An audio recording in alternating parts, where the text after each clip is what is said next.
մեզ համար շատ ծիծաղելի էր եւ ընդհանուր այդ քարոզչամեքենայի արդյունքը տեսանք այսօր առավոտյան։ Նրանք երկար չսպասեցին եւ անցան գործողությունների,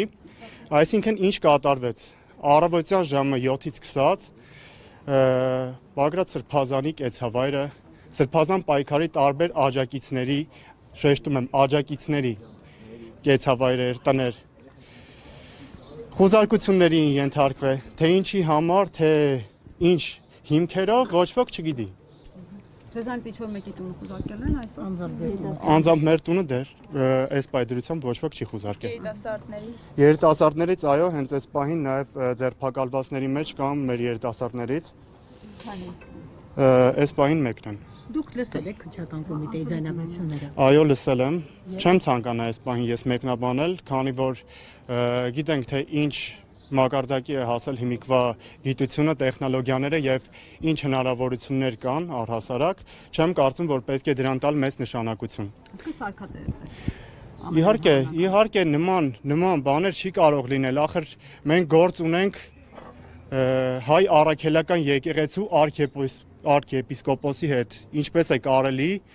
որ հավատալ նման խեղաթյուրանքների։ Բագրատ Սրբազանի կեցավայրից տարօրինային չենք վստահումի որոշ թղթեր։ Այո։ Ինչ կարող են լինել այդ թղթերի մեջ, որ առգրավման նյութ են դարձել Ազիի համար։ Դե նայեք, այդ թղթերը ընդհանրապես վերջին շրջանում տեսել ենք, որ շատ սենց իրանց համար լուրջ բան է, նաև երեխեքից առգրավել են, ձերբակալել են ամբողջ ընթացքում։ Ինչ կա էտա։ Բոլորն է տեսել են, թե փողոցներում, թե, չգիտեմ, չեմ վստահում կետերում, բոլորն էլ տեսել են, թե ինչ կա այդտեղ։ Այսինքն այնտեղ գյուլելու, ավտոբուսներ այրելու, չգիտեմ, այս տիպի ինչ-որ բաներ չկա։ Գիտեք, ծիծաղելի է, շատ ծիծաղելի է։ Այս պայքարը հիմնված է ազգային արժեքների մաքրության վրա եւ նման խոսակցությունները, չգիտեմ, չեմ էլ ուզում մեկնաբանել։ Առհասարակ կարիք չկա։ Այո, կոչես, հետեւյալն է կոչես։ Ամբողջ Սրբազան պայքարի երիտասարդների անունից ուզում եմ դիմել Հայաստանի Հանրապետության հանրությանը, ՀՀ քաղաքացիներին, այն քաղաքացիներին, ովքեր չեն կորցրել լավ ապագա ունենալու եւ արժանապատիվ ապրելու ցանկությունը, չեն կորցրել այդ հույսը։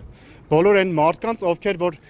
հավատում են, որ Հայաստանը ունենալու է լավ ապագա, բոլոր այն մարդկանց, ովքեր անհանդուրժողականություն են ցուցաբերում այս գործողությունների նկատմամբ։ Բոլորիդ հրավիրում եմ Մազմանյան 5 հասցեում գտնվող այս քրեական կոմիտեի առաջ մեր աջակցությունը հայտնելու Սրբազան պայքարի առաջնորդ Բագրատ Սրբազանին եւ մնացած աջակիցներին, ովքեր որ ապօրինաբար, նորից եմ նշում, ապօրինաբար պահվում են այստեղ։